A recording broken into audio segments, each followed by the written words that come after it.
Hey, good morning. You have to sell people what they want to buy.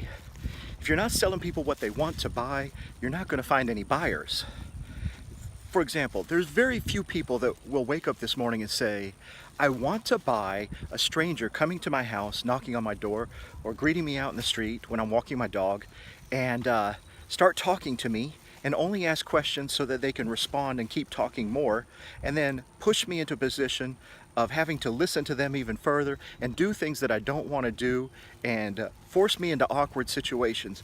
Nobody is waking up this morning wanting to get steamrolled. There's nobody out there that's doing that. And if you do find that person, they're probably not a good prospect. But there are plenty of people that'll wake up this morning and go, oh, wonder what I'm going to do today. Somebody knocks on the door, somebody greets them in the street, and they start an interesting conversation with them. They ask them questions. They're curious about them and their lives. They're genuinely interested in what they have to say. Now that's something people are interested in. They've been at work all week where nobody was interested in anything they had to say.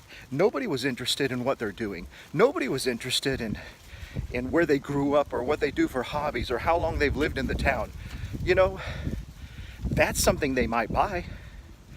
But if you want to sell them, you doing all the talking, you doing all the pushing, you being aggressive, you trying to move them as quickly as possible so you can sell 10 roofs today, there's nobody signing up for that.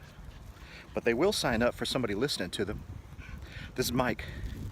Make it a great day.